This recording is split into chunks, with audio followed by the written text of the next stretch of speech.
Hello दोस्तों, मैं हूं आपके दोस्त शबनम और आज हम पर्यावरण के 200 प्रश्नों की एक नई सीरीज शुरू करने जा रहे हैं, जिसमें आपको हर वीडियो में 20-20 प्रश्न पढ़ाए जाएंगे। तो चलिए स्टार्ट करते हैं। पहला प्रश्न है, किस सरकार ने मोदी सरकार अभियान लॉन्च किया है? आपके ऑप्शन हैं पश्चिम बंगाल, त्रिपुरा, नागालैंड, उड़ीसा। तो दोस्तों, किस राज्य की सरकार ने मोदी सरकार अभियान लॉन्च किया है? तो उड़ीसा की सरकार ने उड़ीसा की सरकार ने मोदी सरकार अभियान लॉन्च किया है। चलिए आते हैं अगले प्रश्न पे। देख लेते हैं इसका एक्सप्लेनेशन। उड़ीसा के मुख्यमंत्री नवीन पटनायक ने गांधी जयंती के अवसर पर मोदी सरकार अभियान लॉन्च किया। इस अभियान के तहत लोगों को उत्तम सरकारी सेवा दी जाएगी। इस अभियान के तहत सरकारी दफ्तरों में काम करवाने के लिए आने वाले लोगों से फीडबैक ली जाएगी। फीडबैक के आधार पर सरकारी कर्मचारियों को रैंक दी जाएगी। अगले प्रश्न पे। तो अगला प्रश्न है हमारा, इसको छोटा कर लेते हैं इसको।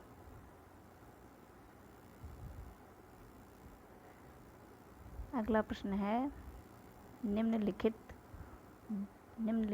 बहुपक्षीय सम्मेलन में से कौन सा स्थायी कार्बनिक प्रदूषक से मानव स्वास्थ्य और पर्यावरण की रक्षा करने के लिए है?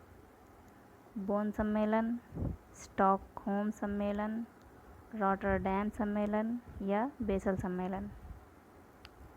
तो सेकंड का राइट आंसर है बी, स्टॉकहोम सम्मेलन। एक्सप्लेनेशन देख लेते हैं। स्टॉकहोम सम्मेलन स्थायी कार्बनिक प्रदूषक से मानव स्वास्थ्य और पर्यावरण की रक्षा करने के लिए है। अगले प्रश्न पर। अगला प्रश्न है, मॉन्ट्रिक्स रिकॉर्ड किसका रजिस्टर है? ऑप्शन है आपके खतरे में स्थित विदेशी प्रजातियां, खतरे में स्थित वन्य प्रजातियां, मानव जनित गतिविधियों के तहत खतरे में जलीय स्थान, या इनमें से कोई नहीं।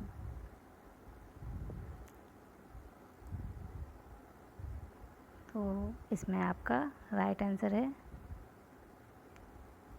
मानव जनित गतिविधियों के तहत खतरे में जलीय स्थान, ऑप्शन सी।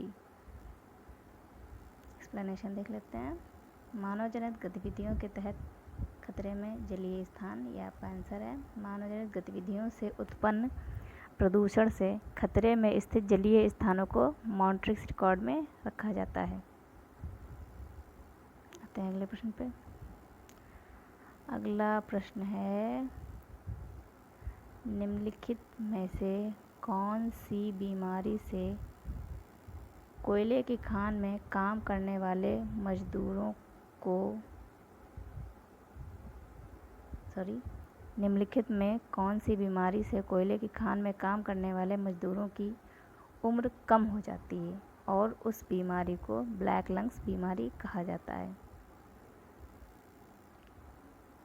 इसमें आपके ऑप्शन हैं क्लोम गोला रुग्णता,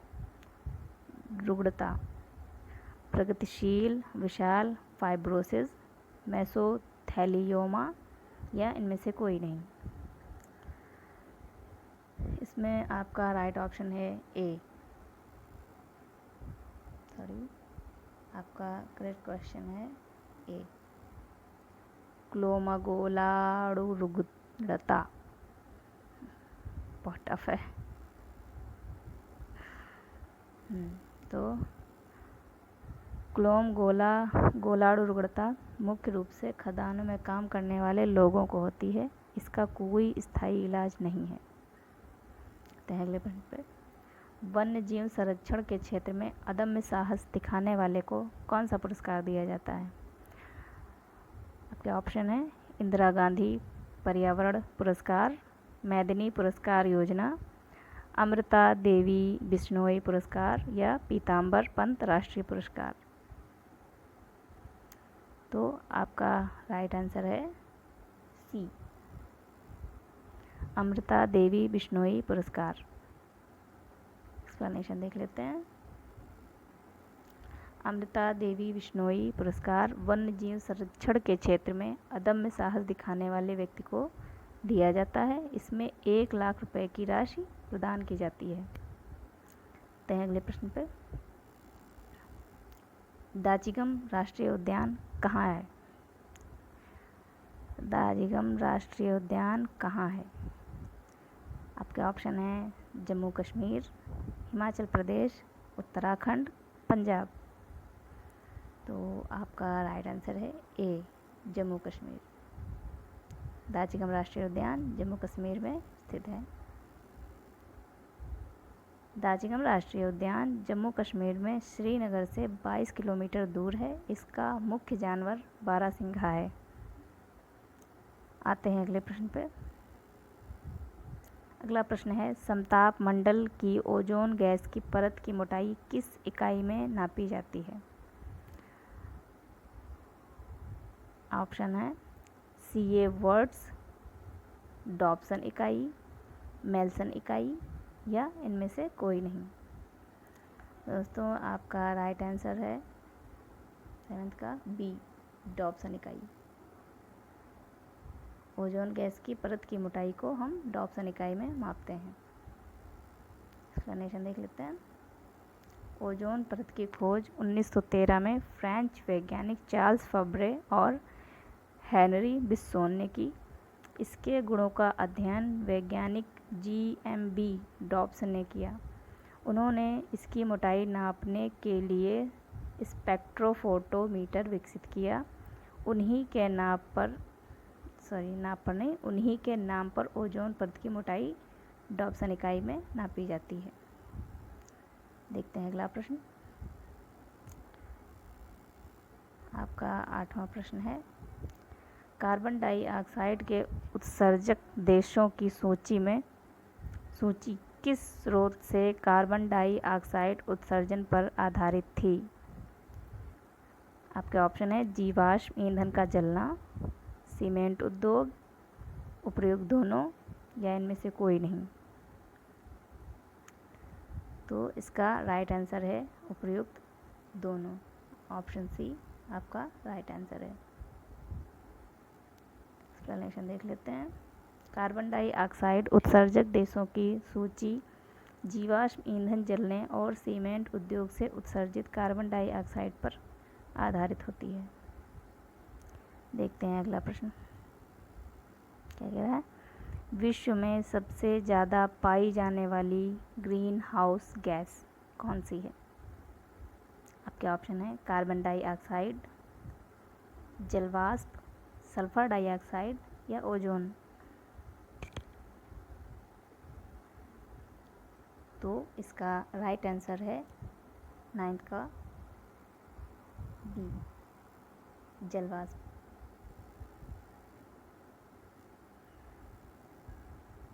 देखते हैं एक्सप्लेनेशन।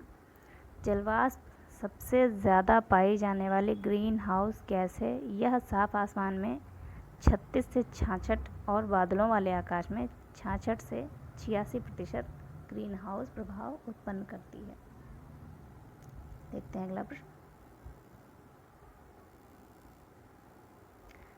अगला प्रश्न है, कार्टाजेना प्रोटोकॉल किसके सुरक्षित उपयोग, स्थानांतरण और हैंडलिंग के बारे में है? के ऑप्शन हैं ए नाभिकीय कचरा, बी आक्रामक विदेशी प्रजातियां, सी संशोधित जीवित जीव या फिर डी इनमें से कोई नहीं। में आपका राइट आंसर है सी, राइट ऑप्शन, संशोधित जीवित जीव LMO। तो देख लेते हैं। कार्टाजेना प्रोटोकॉल 29 जनवरी 2000 को हस्ताक्षरित हुआ और 11 सितंबर 2003 से लागू हुआ। यह LMO के सुरक्षित उपयोग, स्थानांतरण और हैंडलिंग के बारे में है। तो हैं 11 नंबर प्रश्न पर।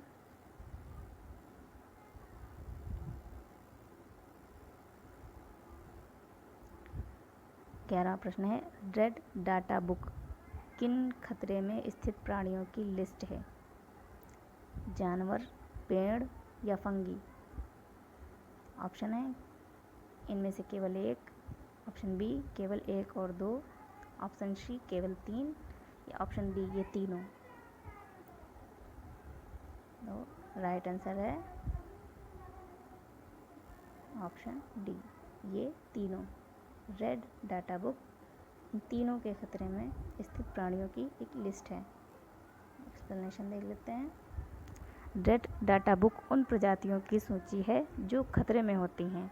हर रेड डाटा बुक में जानवर या वृक्ष अथवा फंगी की लिस्ट होती है जो खतरे में होती हैं। क्वेश्चन 12, अगले प्रश्न पे आते हैं। क्वेश्चन नंबर 12 है, थोड़ा छोटा कर लेते हैं इसको। जैव विविधता हॉटस्पॉट के रूप में घोषित होने के लक्षण क्या हैं?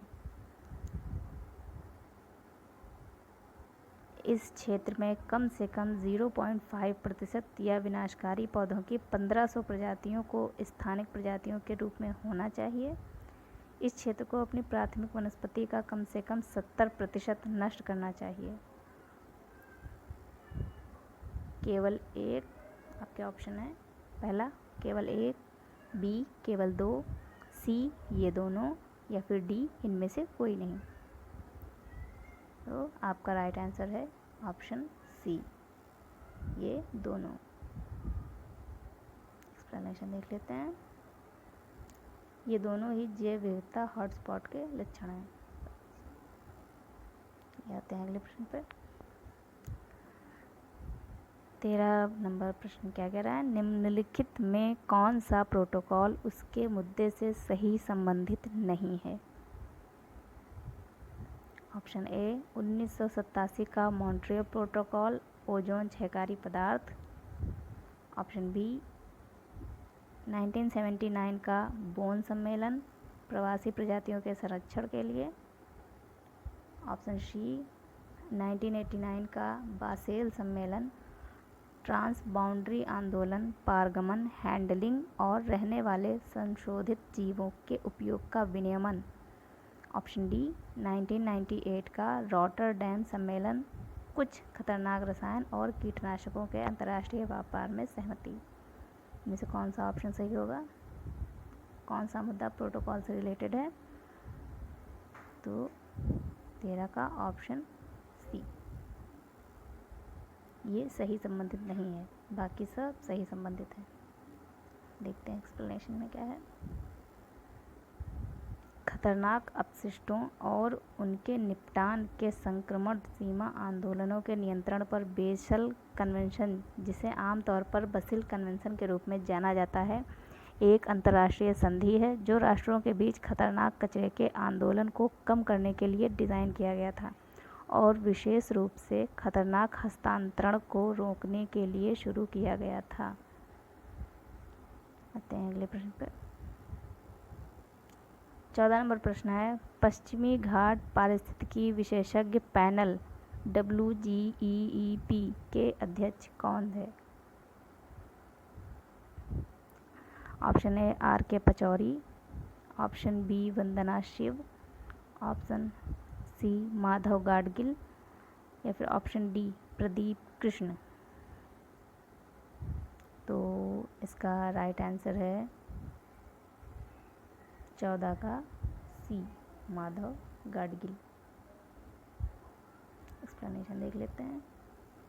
पश्चिमी घाट पारिस्थितिकी विशेषज्ञ पैनल WGEEP पश्चिमी घाटों के संरक्षण और देखभाल के लिए बनाई गई थी। इसे गाडगिल समिति भी कहा जाता है।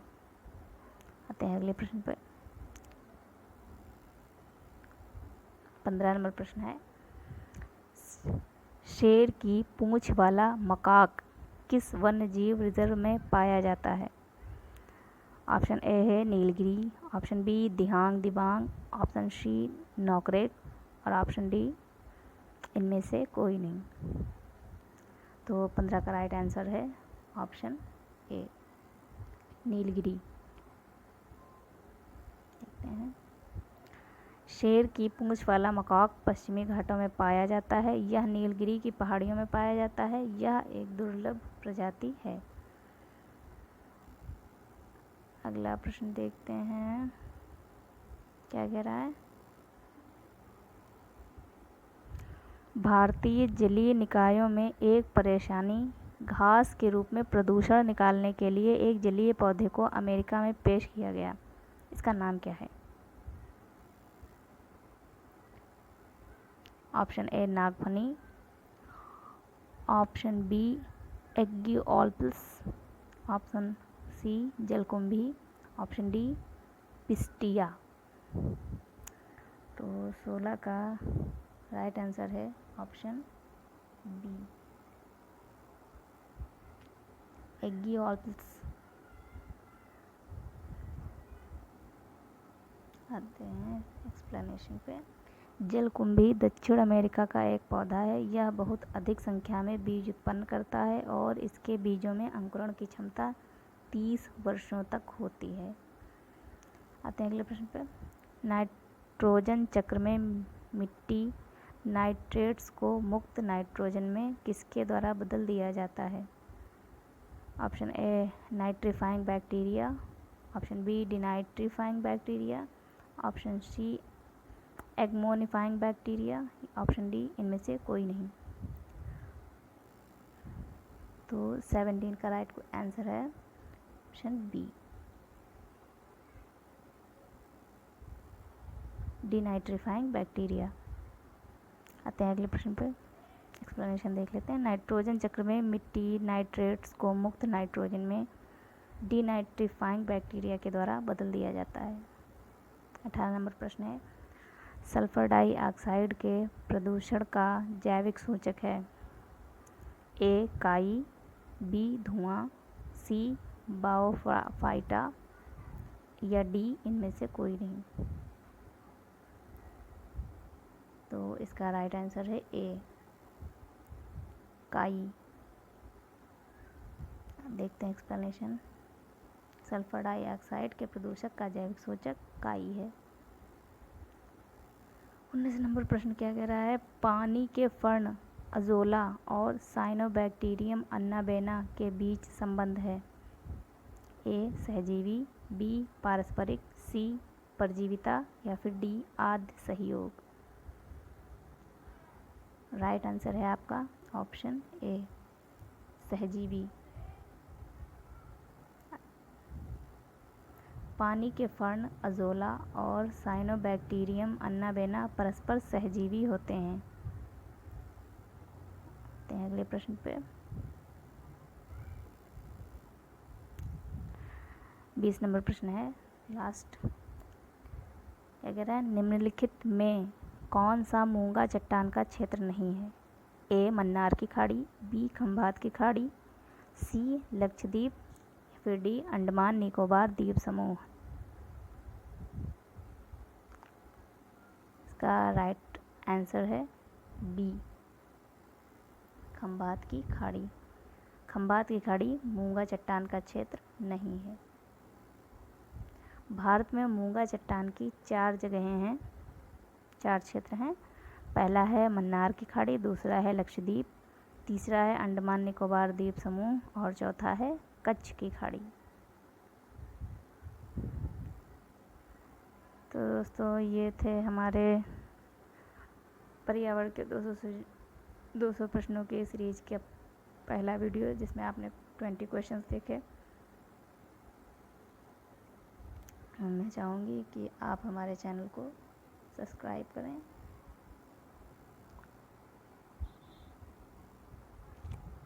और अपने एग्ज़ाम में